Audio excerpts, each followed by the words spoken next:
Remain standing for the parliamentary prayer.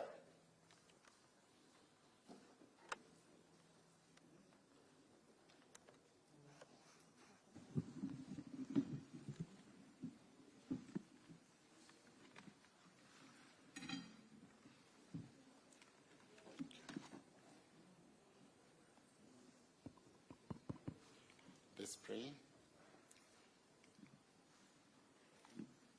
Almighty God, who in your wisdom and goodness has appointed the offices of leaders and parliaments for the welfare of society, good of all human lives upon it, and the just government of its people, we beseech you to look with your abundant favor upon us, your servants, whom you have entrusted with the performance of such important trust in this community.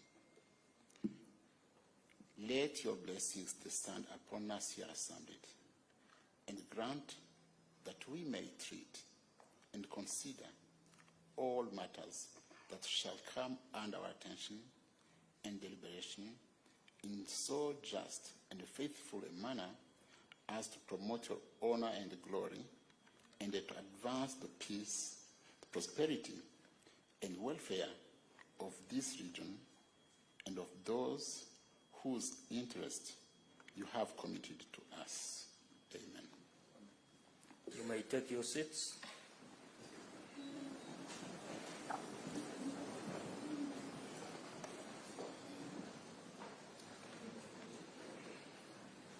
We will move to order number 3. It's a procedural motion.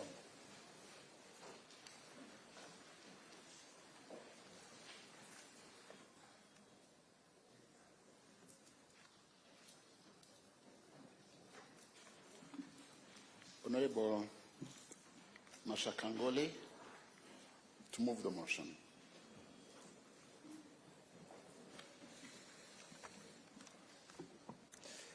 A resolution of the Assembly to hold sittings in the Republic of Kenya. Mr. Speaker, whereas Clause 1 of Article 55 of the treaty provides that the meetings of the Assembly shall be held at such times and places as the Assembly may appoint, and whereas Rule 2 of the Rules of Procedure of the Assembly provide that the seat of the Assembly shall be at Arusha in the United Republic of Tanzania. And whereas Sub-Rule 5 of Rule 10 of the Rules of the Assembly provide that the meetings of the Assembly shall be held at such times and places as the Assembly may appoint, and shall meet at least once in every year at Arusha in the United Republic of Tanzania, and at a time to be determined by the Assembly. Now, therefore, this Assembly do resolve as follows: that pursuant to the provisions of Sub-Rule 5 of the Rules, of Rule 10 of the Rules cited above, the Assembly shall hold its sittings in the Parliament of Kenya from the 3rd to 20th March 2024. Mr. Speaker, I beg to move. Thank you. Do you have seconders? The whole House is seconding. Thank you. Honorable members, I propose that Honorable Ngole Mashaka, have you justified your motion?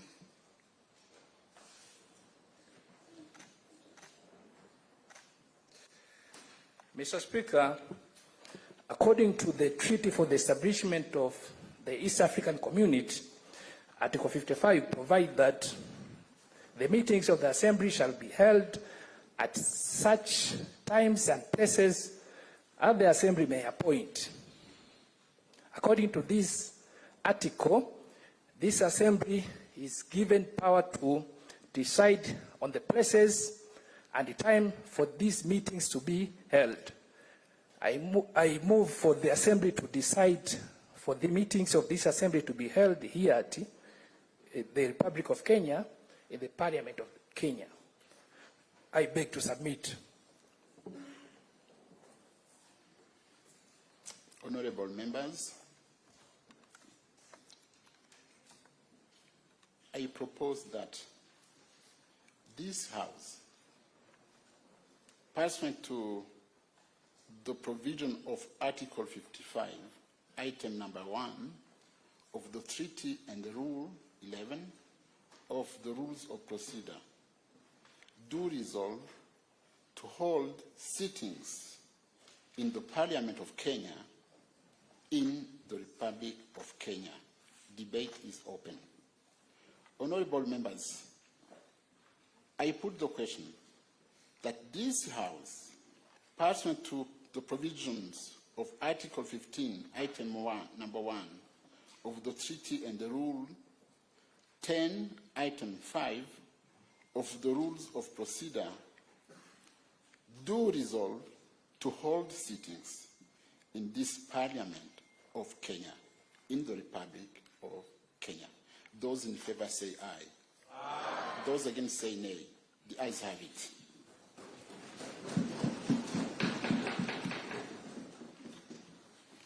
Item number 4 on the order paper, proclamation by the Speaker. Honorable members,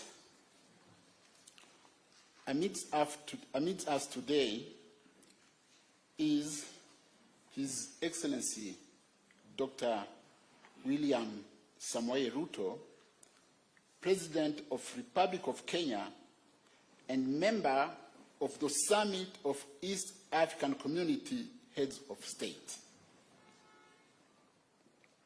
I also recognize the Right Honorable Dr. Moses Wetangula, Speaker of the National Assembly of the Republic of Kenya, and Right Honorable Amason Jeffer King, Speaker of the Senate of Kenya.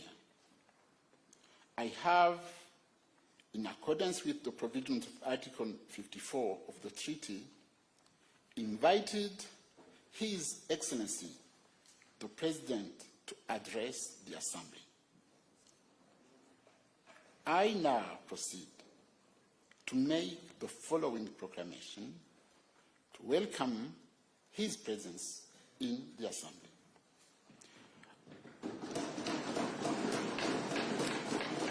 Whereas Article 54, Item 1 of the treaty provides that the Speaker of the Assembly may invite any person to attend the Assembly, notwithstanding that he or she is not a member of the Assembly, if, in his or her opinion, the business of the Assembly renders his or her presence desirable. And whereas, in the opinion of the Speaker, the attendance and presence in the Assembly of the President of the Republic of Kenya is desirable in accordance with business now before the Assembly. Now, therefore, it is with great pleasure and honor on your behalf, honorable members, to welcome His Excellency, the President of the Republic of Kenya, in this Assembly. Given under my hands this Tuesday, 5th day of March 2024.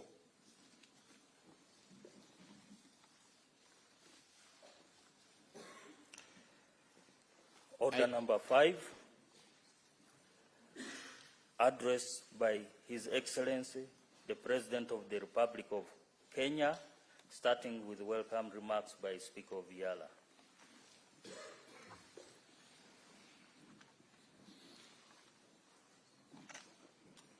Your Excellency,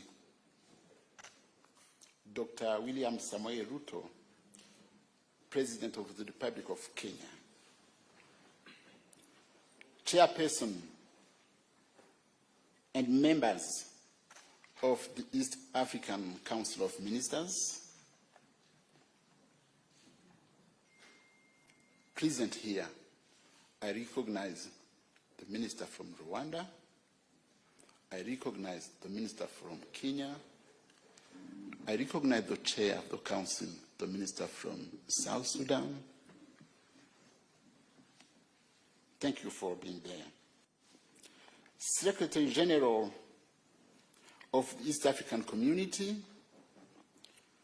Cabinet Secretaries of the Republic of Kenya present, honorable members of the East African Legislative Assembly and the Parliament of Kenya, permanent secretaries and the senior government officials in attendance, members of the diplomatic corps, distinguished guests, ladies and gentlemen. Your Excellency, our sittings in Nairobi will run from 4th to 20th March 2024 at the Parliament of Kenya. We are indeed honored to have you amidst us, even your busy schedule. I welcome you to this special sitting, and your presence here today exemplifies the deep commitment you hold to the East African community. Thank you. Thank you for positively responding to our invitation. Your Excellency, as you may know, the term of this Assembly, which is the 5th Assembly, commenced on 19th December 2022. On that occasion, we were joined for the very first time by our colleagues from the DRC. Very soon, we shall have members from Somalia. Allow me to thank the summit for the vision of an expanded EAC. With Somalia on board, the bloc now has 8 members. All in all, I have a very good team of MPs of the IALA of the 5th Assembly, and I'm particularly blessed that the Kenya sent to IALA a very seasoned, knowledgeable, and hard-working team.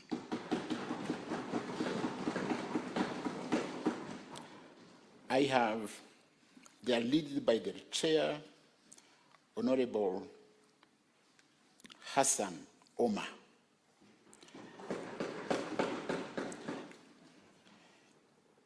We have Honorable Zipporah Kerin, Honorable Kanini Kega, Honorable Suleiman Shabal, Honorable Kennedy Kalonzo, Honorable Falada Iman, Honorable Winnie Odinga, Honorable Maina Karobia, and Honorable David Sankok.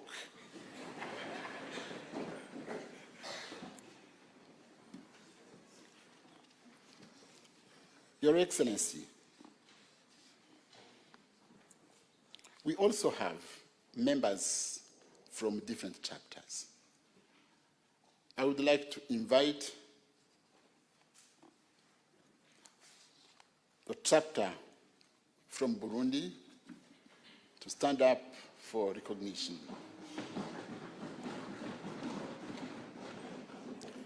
Then we have chapter from DRC, Congo. Please stand up. Thank you. Then we have chapter, Rwanda chapter. Thank you. Then we have South Sudan chapter. They are very tall, eh? Then we have Tanzania.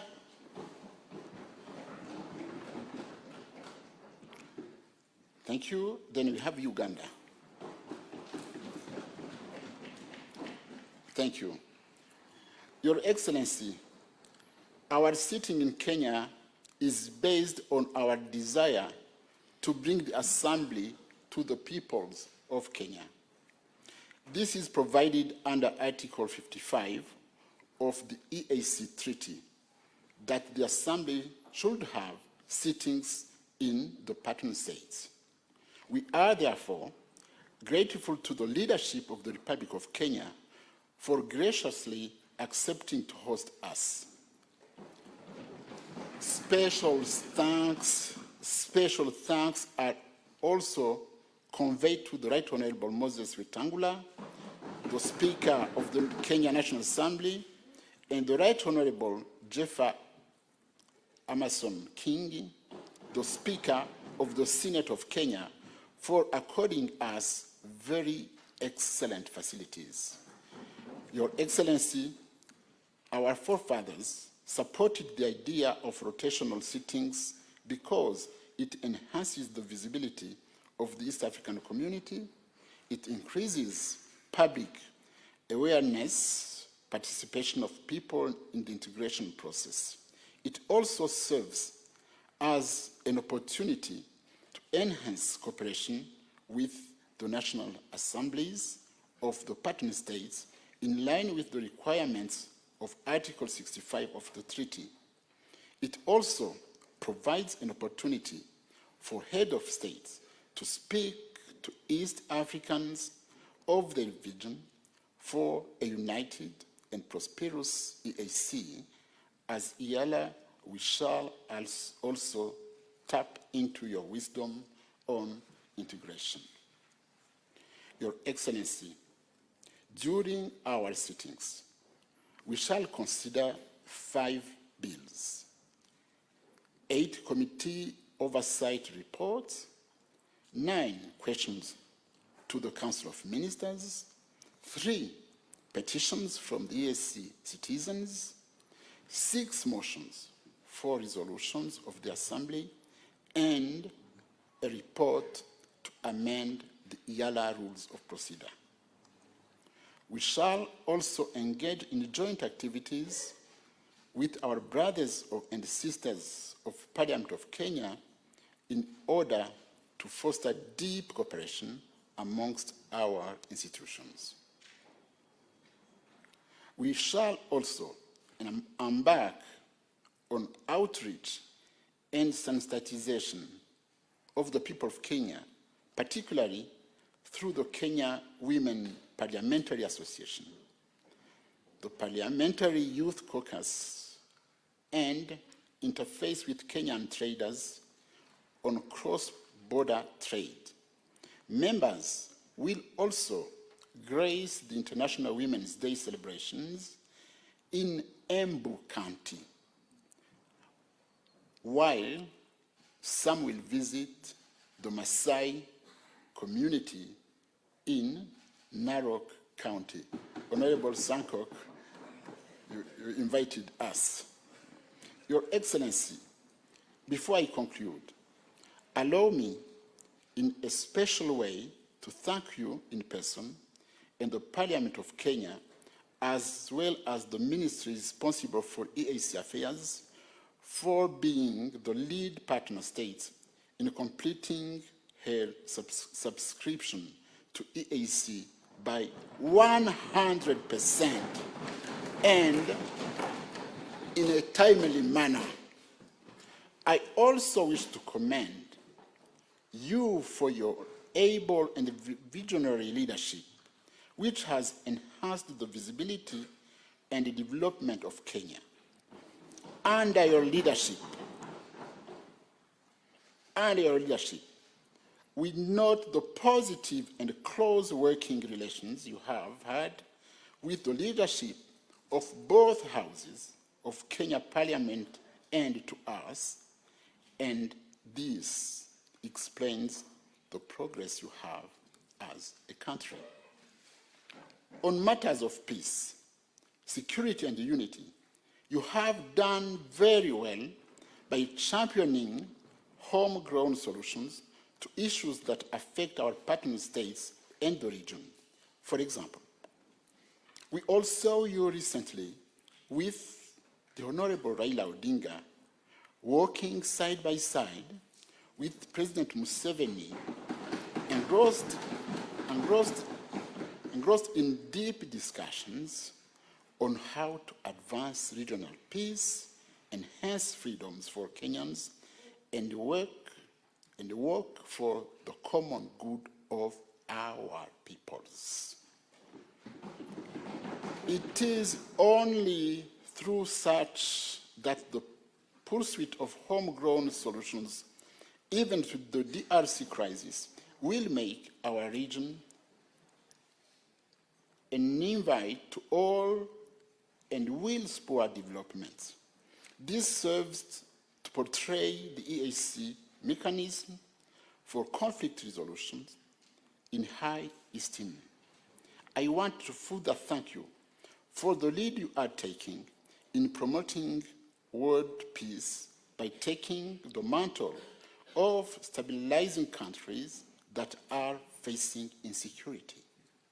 It is a good move, but not all the external forces may be happy about it because you have rightly challenged the inaction. You can, however, count on EALA, the EAC, and Africa at large for support since these efforts renew your commitment to ensuring peace and security for Kenya, the region, Africa, and beyond. On your calls from reforms of the international financial institutions such as IMF and the World Bank, we are proud to be associated with you with your bold statements calling for reforms to ensure fairness, inclusivity, equity, and equal opportunities for developing nations like those in our region, who continue to be impoverished and marginalized by the developed world through these institutions. The debt cycle they put us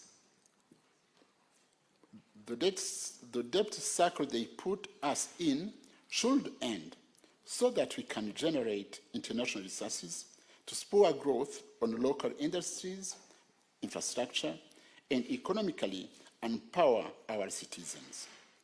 We in EALA, we have already adopted resolutions on promoting use of local currencies instead of the US dollar to pay for services, resolution to promote local leather industries by banning unprocessed hides, among others.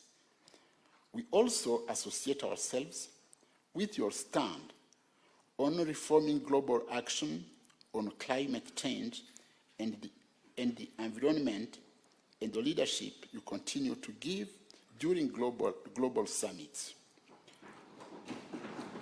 As has been noted, in many quarters, your words of wisdom have often been inspirational.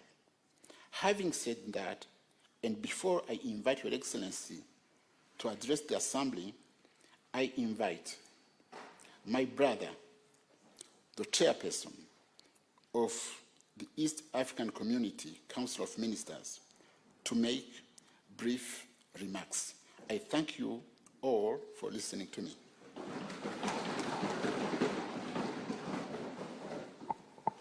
I'm very short. Thank you very much, Your Excellency, Dr. William Samoei RUTO, President of the Republic of Kenya,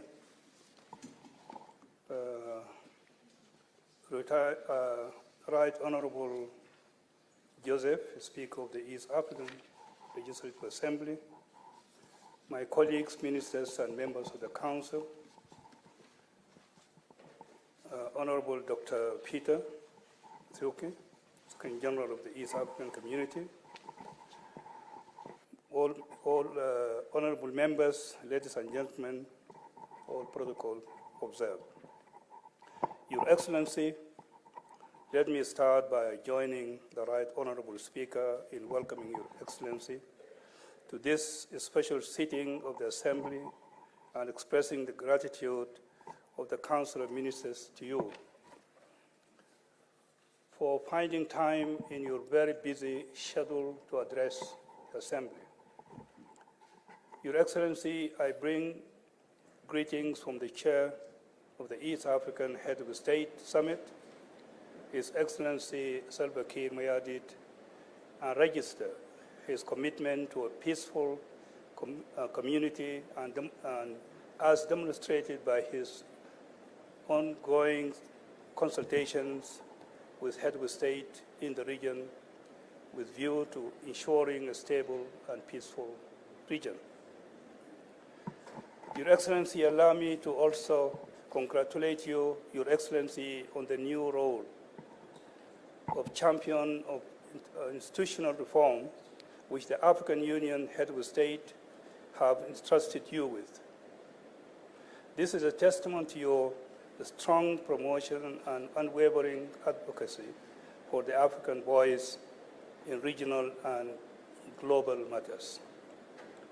Regional peace and security and the effective and efficient functioning of organs and institutions set up to deepen and widen our African integration agenda.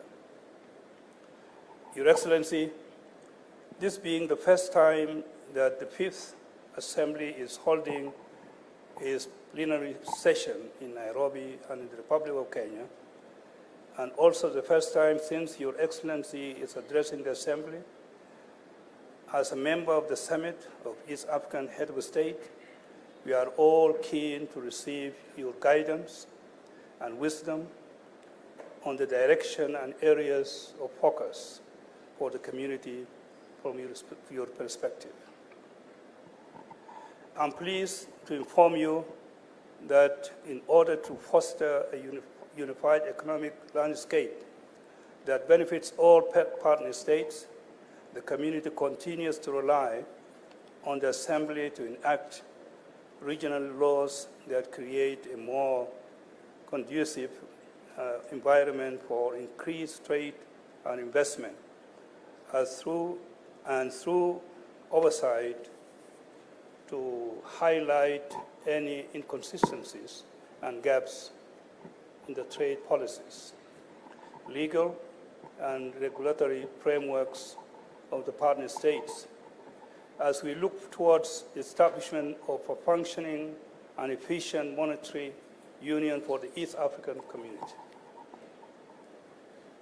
Furthermore, Your Excellency, I wish to confirm that the Secretary General has informed me that the Federal Republic of Somalia has formally deposited instruments of ratification with his office, and therefore the Federal Republic of Somalia is now a full member of the East African community.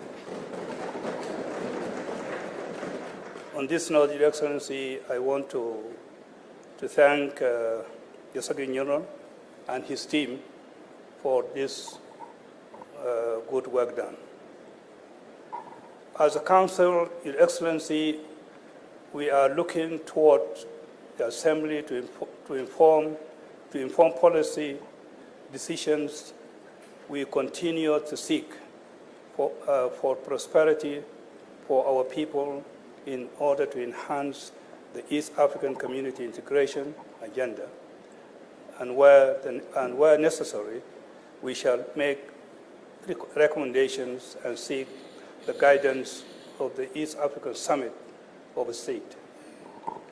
Your Excellency, as I conclude, we are grateful to the Summit of East African Head of State for adopting a sustainable funding model to stem the financial challenges and community has been facing largely through none or delayed remission of contributions to the budget of the community by partner states.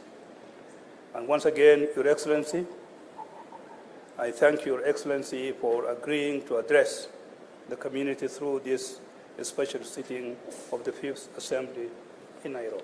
Thank you very much.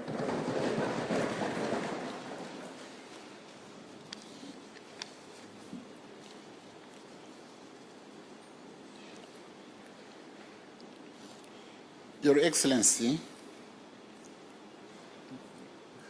before I invite you to address the Assembly, I would like to recognize in this chamber the following dignitaries.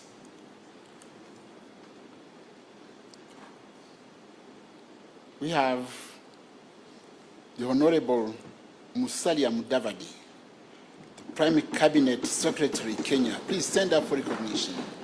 Thank you. We have the Honorable Salim Muria, Cabinet Secretary for Mining and Blue Economy. Please stand up for recognition. Thank you. We have Honorable Kato Ole Metito, State House Controller. Please stand up. Thank you. We have Mr. Abdi Dubat, Principal Secretary, State Development for East Africa Affairs. Please stand up. Thank you. Oh. And we have the members of diplomatic corps, and I have to recognize that among them, I have Honorable Martin Ngoga, who was the Speaker of IALA 4. Please stand up. Thank you. Thank you. He's my mentor some way. It's him who taught me how to behave. 7, we have the former members of IALA who are present here. Please stand up for recognition. Thank you for coming. Thank you again. And I have to recognize other senior state officials of the government of Kenya who would be present here. Thank you. And I have also to recognize the member of the 4th estate who are there. Please, you should recognize them. Thank you. Your Excellency, finally, it is with a great pleasure and honor that I all execute my humble duty to welcome you to address us. You are most welcomed, Your Excellency.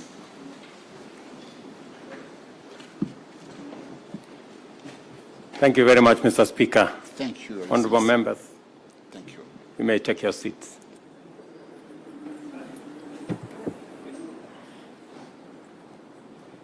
This podium is a bit high or something. I don't know whether we can take it down a bit. Anyway, the Honorable Joseph Ntakuri Timana, Speaker of the East African Legislative Assembly. Honorable members, the Secretary General of the East African Community, members of the Diplomatic Corps, distinguished guests, ladies and gentlemen.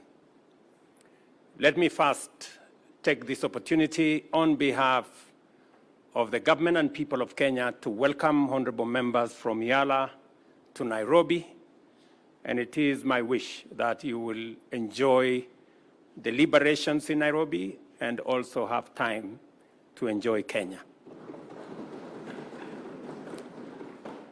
Mr. Speaker,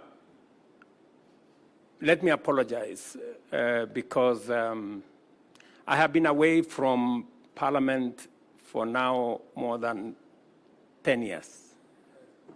And I found myself doing the wrong things. Because when it was time to applause, I found myself clapping. And I know that is not the tradition in Parliament. I had to remind myself. But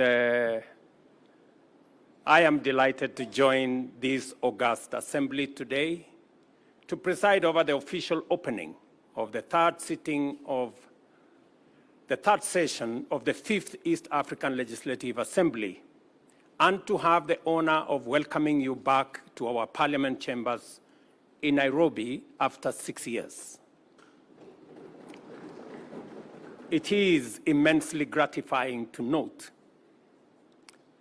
that the work of intensifying the integration of East African community has proceeded at an encouraging pace, so that while much remains to be done for us to accomplish our aspiration, the progress we have made has taken us closer to it incrementally.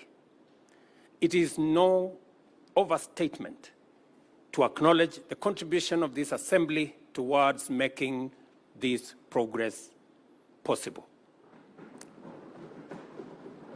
At the beginning of this session, it is appropriate to reaffirm our collective devotion to the constitutive aspirations of our community and therefore the objectives of East African regional integration.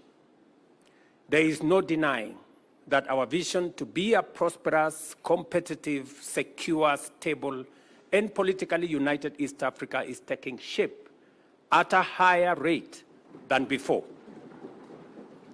The ultimate aim of this noble enterprise is to transform and translate economic, political, and social, as well as cultural integration into a positive impact on the well-being of every citizen of East Africa. Our common agenda, therefore, is to set out optimal policies and strategies which unite us firmly in the singular pursuit of positive transformation in the political and economic, social and cultural, research and development, as well as technology and innovation, including defense and security, and also the legal and judicial sectors of our society. It is fair to say that much of our efforts cannot proceed, let alone succeed, without the loyal contribution and hard work of our community's legislative organs. This organ of IALA, as well as the respective parliaments. This assembly accentuates the direct linkage between common regional and specific intra-member state policies by performing the vital and simultaneous functions of embedding regional integration agenda at the heart of domestic policymaking, while also ensuring that the EAC represents, articulates, and projects the interests of member states as well as the entire collectivity of our community. Our people's journey to a prosperous, competitive, secure, stable, and politically united East Africa entails the implementation of policies and establishment of institutions under the four well-known pillars of our integration, namely a customs union, a common market, monetary union, and a political federation. The instruments and frameworks needed to bring into operation our semi-autonomous institutions delineate our areas of cooperation and attend to the pillars of integration are promulgated under the exclusive mandate of this assembly, which has demonstrated exemplary dedication to its legislative function, consensus deference to important lessons from the history of our regional integration efforts, and a vigilant commitment to deliver a robust architecture for the successful delivery of an ambitious program of action for our community.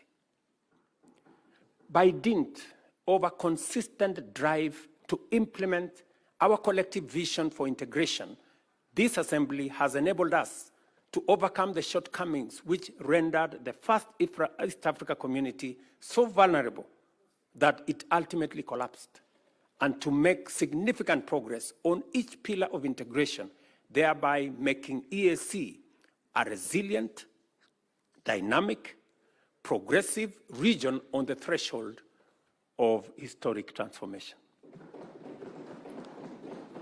Our customs union is on the move, with this assembly creating legislative frameworks to establish a common external tariff, uniform customs rules and procedures, and common rules of origin.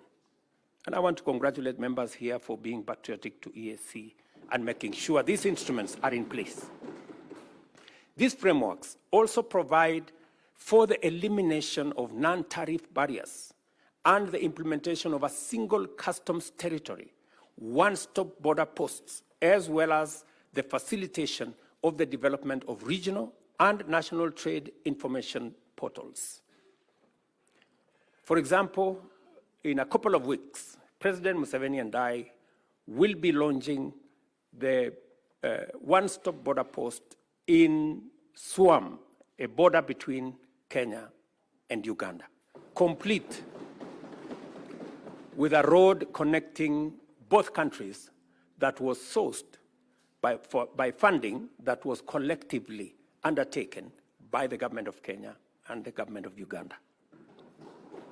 Similarly, the Assembly has provided the framework to conclude the COMESA EAC SADC Tripartite Free Trade Area Agreement. The signing of the agreement establishes the African Continental Free Trade Area also, and the adoption of the EAC e-commerce strategy. As you are aware, the bringing together of the tripartite agreement will bring 27 countries into one common market with a GDP of approximately $750 billion. That will make it possible for East Africa, parts of North Africa, and the whole of South Africa to trade together and to eliminate trade barriers that consistently stand in the way in our quest to enhance and expand business, trade, enterprise in our region. Consequently, the turnaround time for trucks has reduced significantly along all our transport corridors, and the clearance in time at border crossings has reduced by 84%, making trade more efficient in our region. This is why intra-EAC trade holds the highest position among trading blocs in our continent at 25%. With a combined GDP of US dollars 350 billion, a population of approximately 350 million, and an expansive area of 5 million square kilometers, the EAC member states are an attractive investment destination. East African Community total trade in 2022 stood at US dollars 74 billion. The same year, Africa accounted for 44% and 25% of EAC's total exports and imports, respectively. This assembly, likewise, has enabled the community implement the Common Market Protocol, which guarantees free cross-border movement of persons, labor, services, and capital, as well as the right of establishment and residence through the use of standard identification systems, harmonized travel documents, mutual recognition of qualifications, and harmonized labor and social policy frameworks. The EAC e-passport is now internationally recognized, while several member states now permit citizens to travel using the national identity cards. Visa fees for cross-border movements have mostly been eliminated, and cross-border communities now enjoy free movement.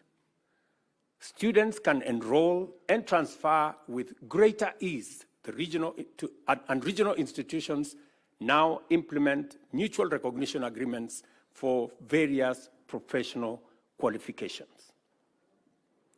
To actualize the East African Monetary Union by 2031, because that's our aspiration, this assembly must provide the necessary framework to anchor the full implementation of the customs union and common market protocols, especially through the establishment of vital organizations such as the Monetary Institute, Bureau of Statistics, Financial Services, as well as the Surveillance and Enforcement Commissions.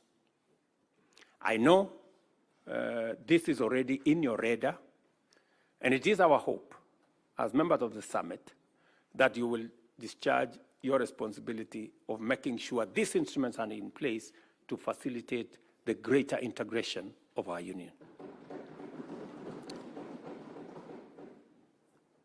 Additionally, the Assembly should facilitate the convergence of criteria for macroeconomic governance and provide for the harmonization of both fiscal and monetary policies.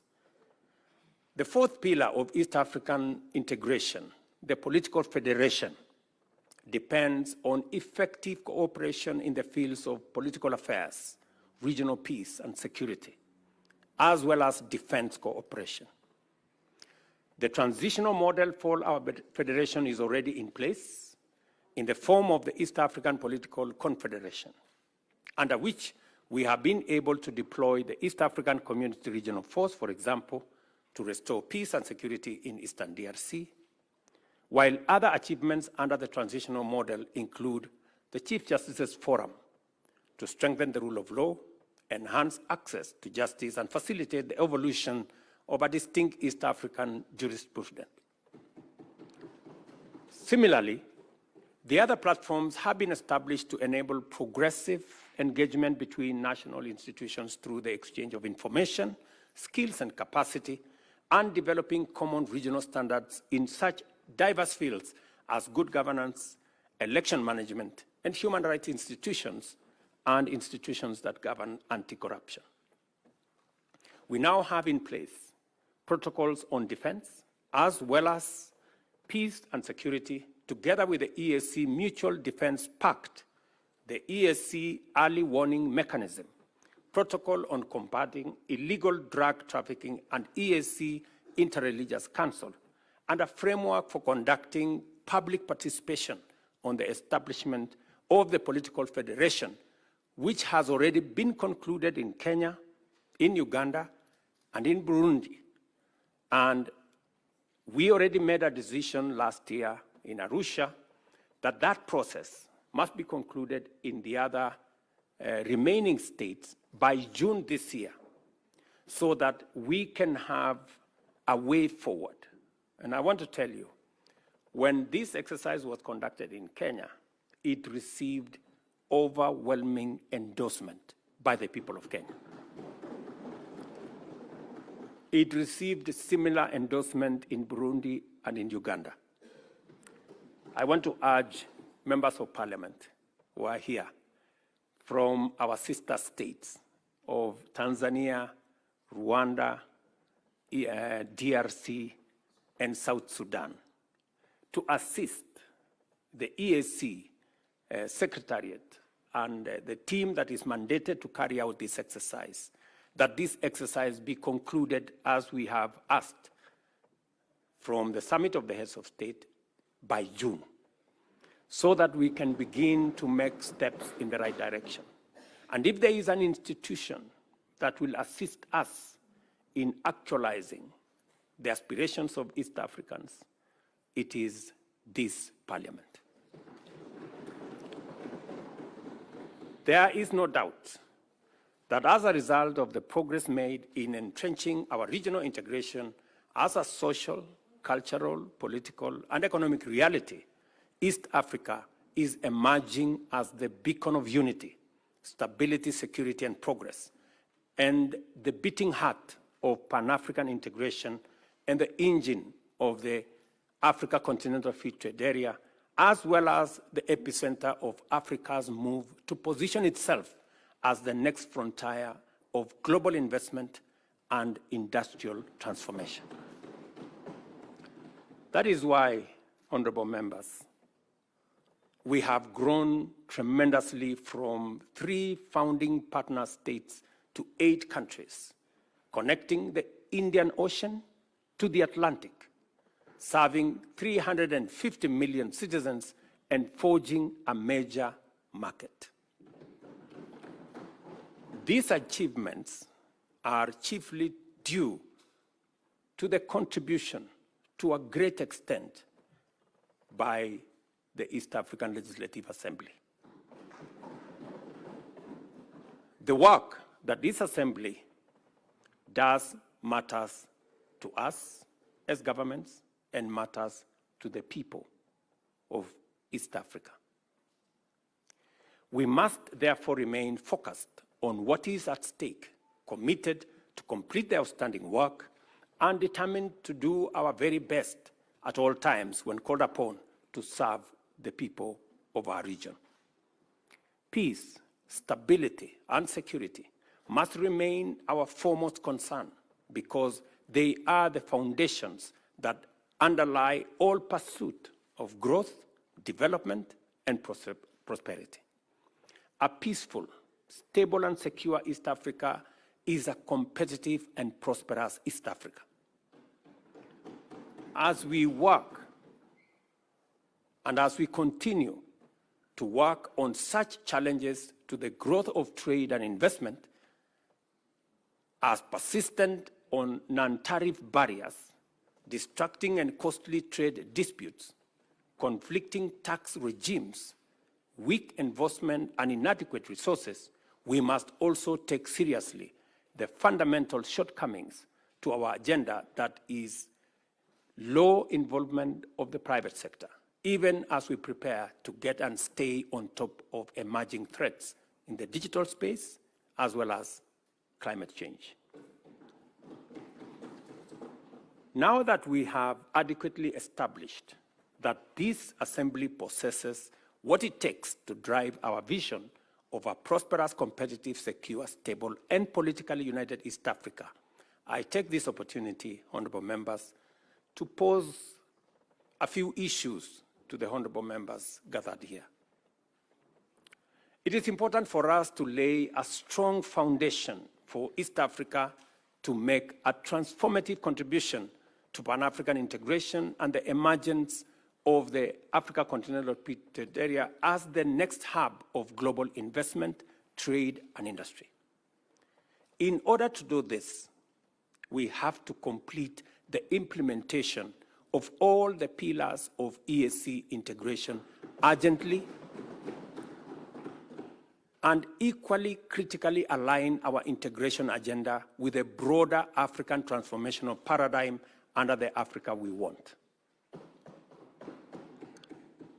Secondly, we must provide a strong framework for achieving rapid leapfrogging and the development of sustainable competitive advantage in emerging high-tech fields, such as the digital economy in general, and artificial intelligence, automation, robotics, and machine learning in order to stay ahead of both threats and opportunities that will continue to unfold in a rapidly digitizing global economy. Thirdly, there is need to lend your support to the African Leaders Nairobi Declaration and call to action, which defines a strong and distinctly African contribution to the global discourse on humanity's foremost existential challenge by affirming the nexus between climate action and sustainable development and calling for increased investment in Africa to kickstart a green industrial revolution. Let me explain, because it is important. When we met in Nairobi last year, we made a deliberate decision that we were no longer going to be in the corner where we are seen as victims of climate change, and where our big preoccupation is on complaining, finger-pointing, and doing what we've done for many years, that we are going to reposition our continent as a place of opportunity, great potential, and ready for investment. Because indeed, it is no longer tenable for us to continue wearing the badge of conflict and disease and poverty, when in our borders we have the largest deposits of mineral. In fact, 30% of world natural minerals and natural resources are in our continent. We have 60% of all renewable energy resources globally. We have 1.4 billion people market. In fact, by 2025, it is going to be the single largest market in the world. We have 2/3 of the world's uncultivated, arable land that we can use for food security. Ladies and gentlemen, with those kind of resources, it is incorrect to classify our continent as a continent of conflict, poverty, and disease. In fact, as one Nigerian great philosopher said,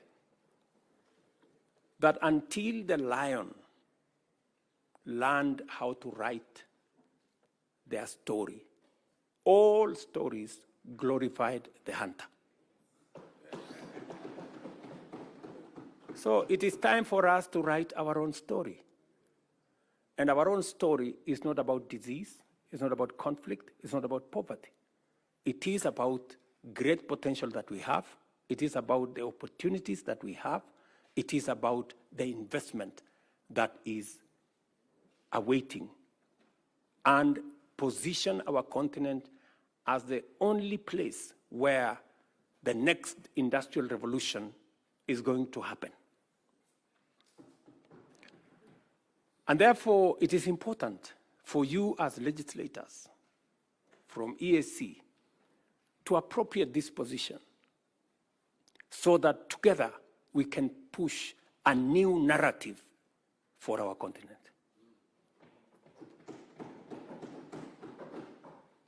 To ameliorate the resource constraints which persistently hamper our progress, this assembly is called upon to reflect deeply on the range of opportunities and the various ways in which it can complement national and regional efforts to mobilize and allocate more resources for the regional integration agenda. And as you do that, you must have in sharp focus what we are doing in EAC and how we can complement what we are doing as a continent. In particular, I challenge you to apply your deliberative bandwidth to the forthcoming World Bank Group's International Development Association, IDA Summit. And let me explain what we are going to do in this summit. When we had this conversation last year, and our development partners realized that we were changing the narrative about our continent, and that we no longer wanted to be victims, we wanted to be part of the solution. They asked me to host the first IDA replenishment, what we are calling IDA 21 replenishment here in Nairobi, together with the World Bank. So we are going to host it on the 29th of April, 2024. And what is the conversation? The conversation here is East Africa will, for the first time, have the opportunity to witness from a close quarter and contribute to the important deliberations of critical implementation of our growth agenda and development. At this event, African leaders, including many from the global south and low-income countries, will articulate a strong case for an ambitious and robust 21st replenishment of IDA, which is the largest source of development assistance and donor funding for basic social services for the world's 75 low-income countries, and to support economic transformation, especially in Africa, and throughout the Global South. So let me contextualize this. You know, we have two fundamental problems, and that is why many of our countries are struggling with the debt. Two fundamental problems. Problem number one is debt management. The kind of debt infrastructure that we have has very short grace period, has very short tenure, and therefore it becomes very difficult to undertake any meaningful development. Our position is that we should increase the grace period for money borrowed for development, not 3 years, maybe 10 years. We should increase the tenure of debt for development resources, not 15 years, but maybe between 40 and 50 years. That way, when you mobilize resources for development, you have adequate time to be able to undertake that development without the constraints of having to repay this debt. That is number one. Number two, the other problem that we have in the whole of financing development is what we are calling responsible sovereign lending. What do we mean by that? We're saying it is no longer tenable for us to have this big animal called credit rating, where countries using arbitrary formula are rated here, and if you don't do certain things, you are taken down, and as you are taken down, you pay more interest. It is also, we need to have a conversation about credit rating agencies, and we need to have a conversation about risk assessment. Because there is perceived risk that becomes larger than real risk. And that perceived risk is pushed by certain quarters to make Africa uncompetitive. And that is the reason why, while others are accessing development resources at 1 or 2%, most African countries are accessing development resources in markets at between 10 and 15%. Explain to me, honorable members, if one set of countries are accessing development resources at 1, 2%, and another is assessing between 10 and 15%, is it realistically possible for us to grow at the same rate? No. This is the conversation we must have. You know? And we must remove this arbitrary unfairness. You know, this arbitrary unfairness from global financing. And that is why we are saying we must have a thorough conversation about the reform of multilateral development banks and the whole international financial architecture as a whole. When we started this debate a year ago, we looked like mad people. But I promise you, today, in every meeting, everybody has come to the conclusion that there is a problem with the architecture of international financing. And the conversation is no longer if, the conversation is when are we and how are we going to reform it. And that is why it is important for institutions like the East Africa Legislative Assembly to apply itself, apply your mind to what kind of contribution are you going to make in this reform that is going to make our economies access development financing. It is the only way we can make meaning to our development. The last IDA replenishment, for example, in 2021 raised US $91 billion, which was disbursed to eligible beneficiary countries over a period of 3 years. The Kenya Summit that we are holding in April aims to highlight to donors and other development partners critical priority target areas of development financing in Africa and in our region, make the case for a significantly higher level of financing in either 21 cycle, and support East African countries to effectively address development challenges and exploit the huge opportunities that we have in our region. This is the candid conversation we're going to have. And I am very confident that the fact that World Bank accepted that this was a necessary exercise confirms to us that somebody somewhere is listening to what we are saying. You know? And our position is, it is not going to be done until it is done. I have invited my fellow heads of state and government to participate in this highly important platform. Being confident of this Assembly's capacity to facilitate transformative interventions, I urge you, honorable members, to join this course and formulate your contributions to this endeavor with urgency. Give some imagination, put in it some ambition, so that together we can push an agenda that is going to support all our economies. I am highly obliged to you, Honorable Speaker, for inviting me to address this Assembly.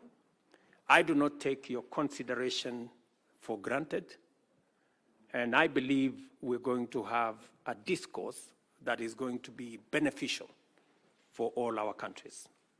I wish you all, honorable members, productive engagements, insightful debates, and fruitful deliberations as you usher in the third session of this Assembly. Feel at home while you are in Kenya.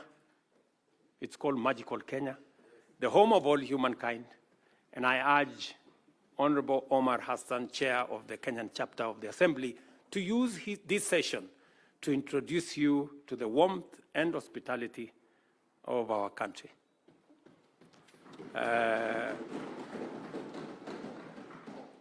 And I urge you, Honorable Hassan, to make that only in places that are licensed.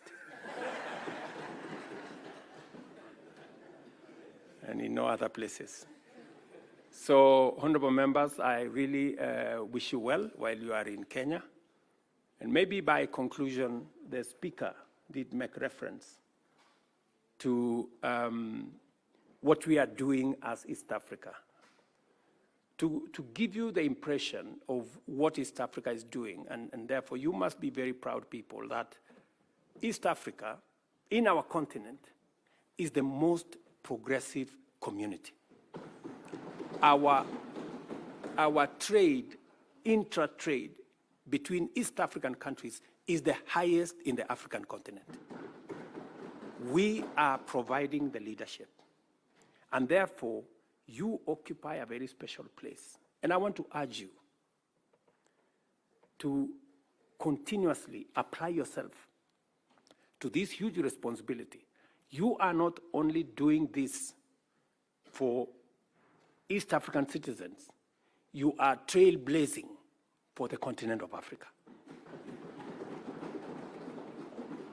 So continue with diligence, but also a pace to make sure that you help us move the continent together. It is the reason, for example, why, as members of the summit in East Africa, as you're all aware, the chair of the AU is coming up next year, as the term of Musa Faki, our current chair, comes to an end. It is going to be the turn for East Africa to provide the chair of the Africa Union. We have sat down in the spirit of the East African community. We have consulted as heads of state from the East African community together, and we have agreed to sponsor one candidate as East Africans. As East Africans. Because That is the strength of our community, that we can do things together and we can consult amongst one another.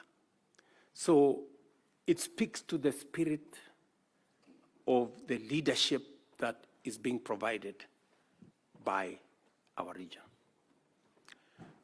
Ladies and gentlemen, I want to thank you very much. May God bless you. May God bless Kenya. May God bless East Africa. And thank you very much for listening to me. Asanteni sana.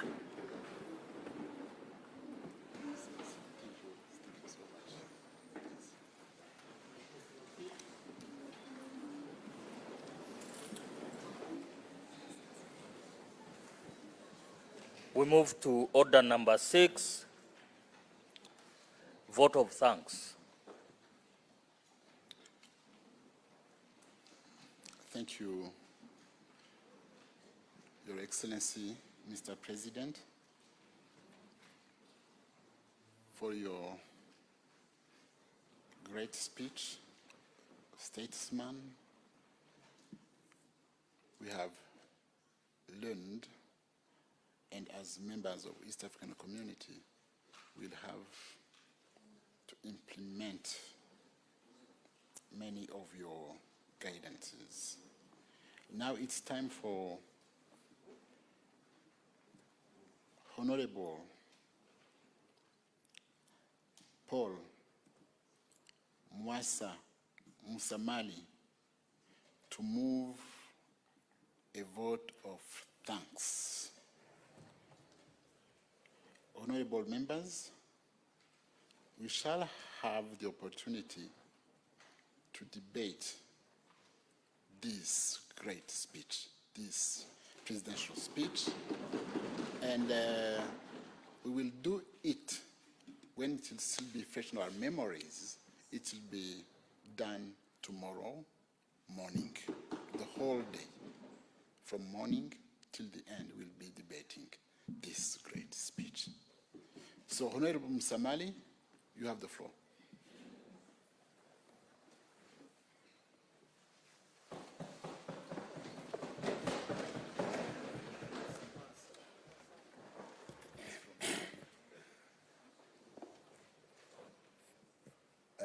Your Excellency, the President of the Republic of Kenya and a member of the East African Community Heads of States Summit, Mr. Speaker, allow me, in the interest of time, to stand on the protocol as you already observed.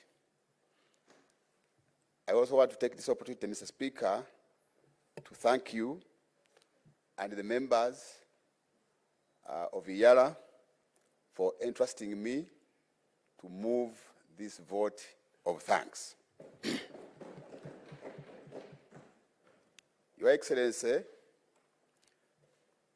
as already mentioned, my name is Paul Musamali.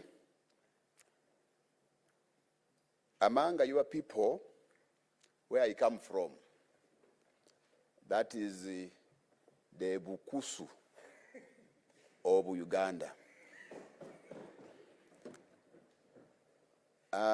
They say that when a big drum sounds, the small one cannot be heard. Now I'm conflicted because you have sounded a very big drum. But let me seek your indulgence and permission, because of this wonderful and elaborate speech you have made. You allow me sound this small drum to thank you for this very important speech.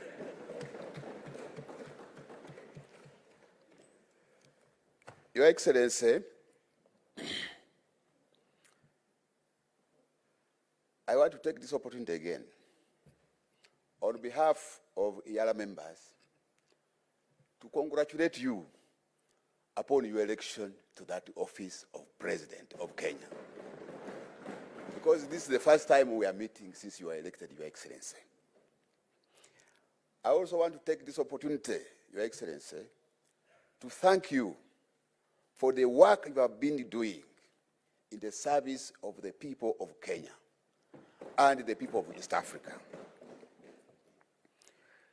We also want to take this opportunity, Your Excellency, to thank you for the statesmanship you have demonstrated in the service of the people of Kenya and in the service of the people of East Africa and the humanity at large. Your Excellency, it was already mentioned by the Right Honorable Speaker, we are very happy when we see you having or taking on efforts to ensure the unity of the people of Uganda, of Kenya, and the people of East Africa, and Africa in general, Your Excellency. We were happy, in particular, when we saw you with President Yoweri Museveni and the Right Honorable Raila Odinga in Uganda. Incidentally, you were all armed with sticks. But you did not harm each other. And among cattle keepers, because I saw cattle behind you in the background, the sticks are basically used to ward off the wild animals, to defend those very animals. So we are happy that you are working very closely with the President of Uganda, with your other colleagues, heads of states of East Africa, but above all, even with the Right Honorable Raila Odinga. I'm sure that we are going to see bigger things come. We thank you, Your Excellency, for the speech you have delivered to this House. From what you have delivered, Your Excellency, I made some few notes, but I have come to understand that the integration of the East African community in particular and Africa in general is not a matter of luxury, but a matter of necessity. Because this is about our lives as the East African people and as the African people. As you may all be aware, honorable members and the public, Africa, just like the President has put it, we have been victims of circumstances. And some of the things were not the ones responsible. You are all aware, the African people were traded as slaves. We were herded as goods, as if we were cattle, into the markets. They were calling them slave markets. Time came when the African people, we were divided.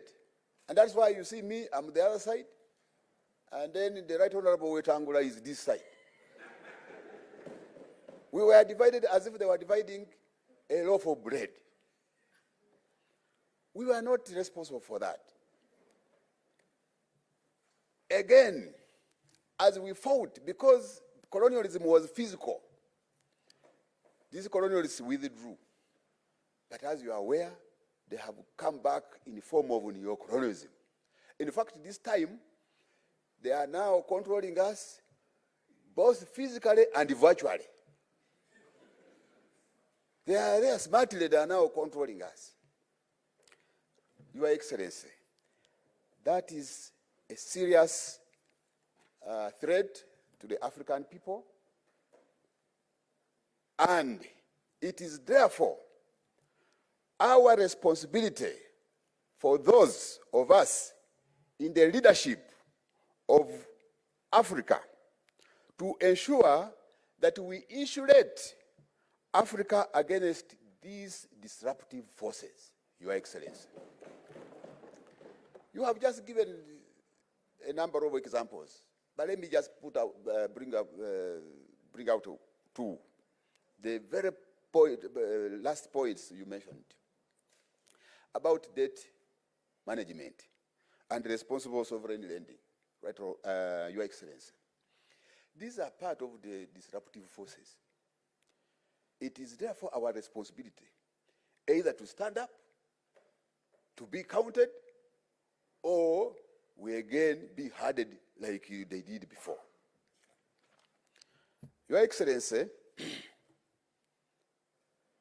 we have 3 points here which I want to bring to your attention. That for us to achieve our integration agenda, in fact, our mission and vision rotates around deepening cooperation and widening, deepening integration and widening cooperation. But it will take us to sacrifice if we are to achieve our integration agenda. Your Excellency, I want to bring to your attention 3 issues in as far as the integration agenda of East Africa is concerned. And you have talked about them. But while you are addressing us, you again gave us an assignment that can someone summarize what you have said? The blood started flowing very fast from my head to the toes because I had been asked to move a vote of thanks. I said, now, am I not going to have a retake in this assignment? But let me put it right, Your Excellency.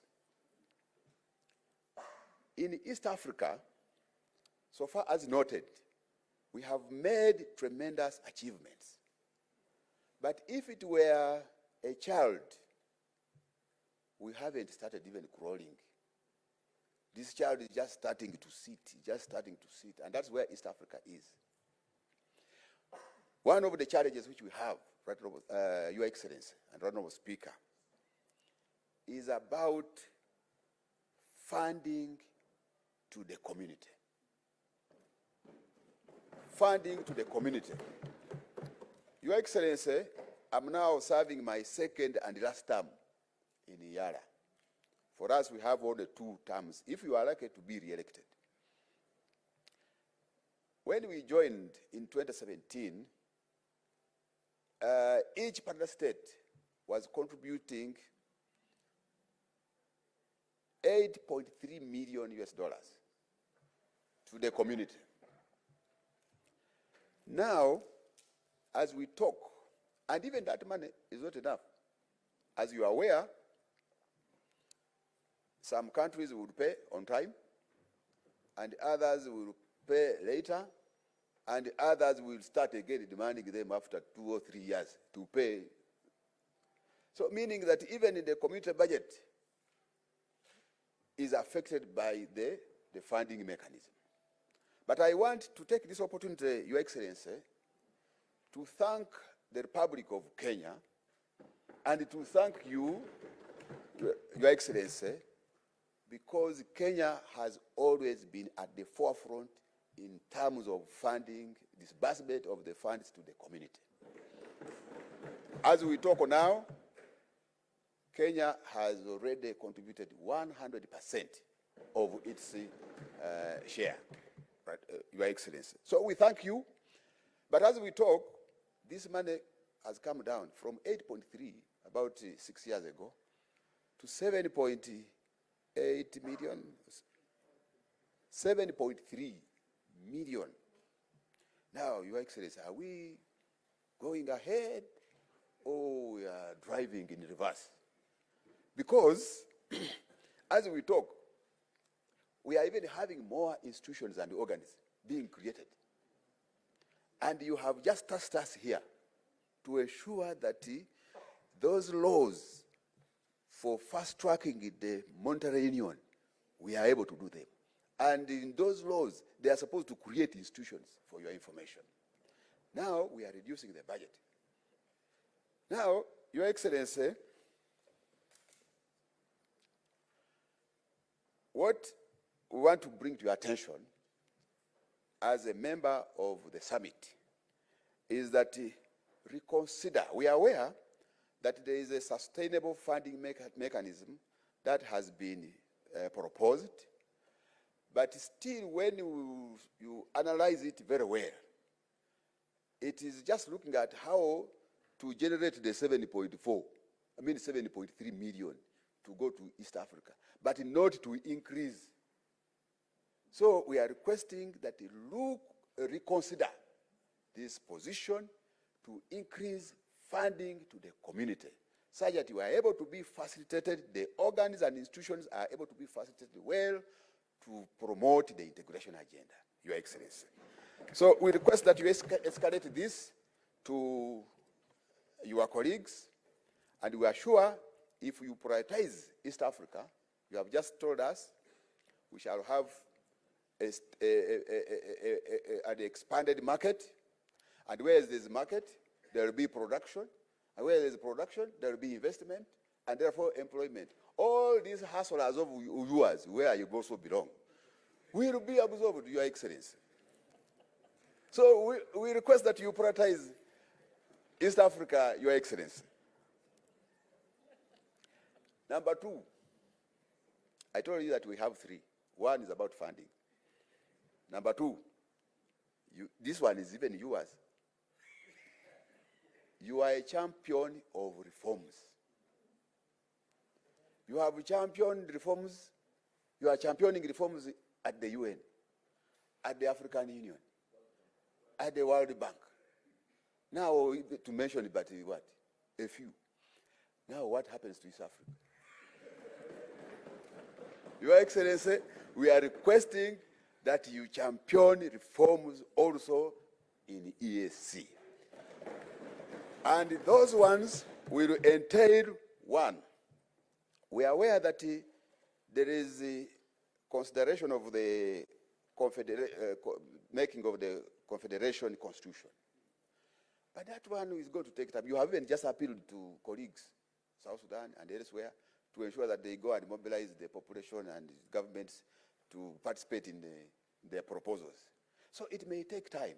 So we are proposing that there are a number of amendments which have been prepared, and others are coming to the treaty. So as we work on the Confederation Constitution, let us amend the treaty to enable us work where we have not been able to work well. IALA is not autonomous, Your Excellency. We are requesting that make IALA autonomous, such that we are able to have the power and the ability to bite. We are supposed to oversight the institutions and the organs of the community. But these are the very ones who are facilitating us, who are deciding where to go and when. So we end up becoming toothless. I don't know, someone can conclude it. But ideally, we are almost becoming toothless dogs, because we can only maybe bark, but biting becomes a very big problem. Your Excellency, the same applies to the East African Court of Justice. It is also not autonomous. We are operating, and to make matters worse, they have even put us in the same building. The IALA Court and the EAC Secretariat, which is the cabinet, we are there together. Now, every time you want to oversight the Secretary General, you collide with him in the corridor. And then he says, what is happening? Mheshimiwa, is everything okay? So, we need your support, Your Excellency. Some of the things, Your Excellency, we need to fast track them. We have achieved some level at the Customs Union. We have also achieved at some level in the Common Market Protocol. IALA, for your information, Your Excellency, we passed almost all the laws responsible for the implementation of operationalization of the Monetary Union Protocol. However, some of the bills were returned for reconsideration. For us, we are ready to work on that. In fact, for your information, Your Excellency, I'm sure using your intelligence, you may have got it. There is a WhatsApp hoax going around that saying that the East Africa, that we have introduced a single currency. And do you know what, Your Excellency? The population outside there, they are very excited for your information. Out of a hoax. That is, you people, is it true we are now going to start using a single currency? So, now some of these things we need to fast track them, Your Excellency. Bernard Shaw remarked and said, progress is impossible without change. And those who cannot change their minds cannot change anything. So let us work on changing those things which look like they cannot be changed. And you have demonstrated that you are a champion of change. Your Excellency, for your information, when they were counting votes and tallying them to be announced, myself and my wife, we didn't sleep. We were following it keenly. And when they announced you as the winner, Your Excellency, we celebrated. I don't want to say what followed next, but we celebrated. So we have been admiring you. We are your supporters, even when we are across. If we had the opportunity to come and vote, we would have done it. But we are happy that you won, and you are championing reforms and change. Be part of East Africa. You are already there, but ongeza moto. Lastly, it's about human resource in EAC. Your Excellency, in each and every organization, the human resource is the most important thing in any organization. And I want to bring this to your attention, that there is a need for all of partner states' governments to ensure that when you are deploying people in the service of the community, it should be people who are ideologically oriented and clear about the mission and the vision of the East African integration agenda. Otherwise, if we just deploy for the sake, or if we don't pay attention to whoever is being deployed at EAC, right from the Secretary General to the lowest cadre, Your Excellency, we risk employing merchants. They are just going there to look for money. We risk employing corrupt people. They will go there and they start squandering, the little, the very dwindling support which is going there, it will still be squandered. We also risk, in as far as East Africa is concerned, we also risk deploying collaborators. When we were being colonized, even when we were being traded as slaves, we had our own African people who were collaborating and working as agents of slaves. Going in the countryside, collect people to the slave market. Then in collaboration, the others worked together with the collaborators, and with the colonizers, and we were colonized. So that is the same at the community. Today, Your Excellency, and the Secretary General is the focal point, is the center, is the accounting officer in the community. And the current holder is you, Mr. President. So I want to implore you, Your Excellency, that you take keen interest in ensuring that the Secretary General delivers to the expectations and aspirations of the people of East Africa. Thank you very much. May God bless you and bless East Africa. one people, one destiny. That is the slogan that guides us, Your Excellency. Thank you very much.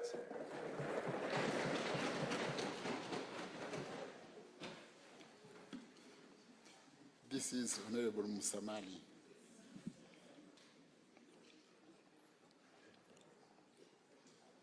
Your Excellency, honorable members, before adjourning,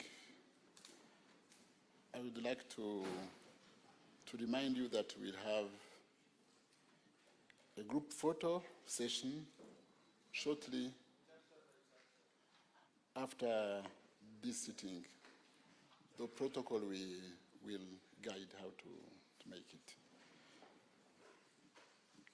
And now, I adjourn this special sitting sine die.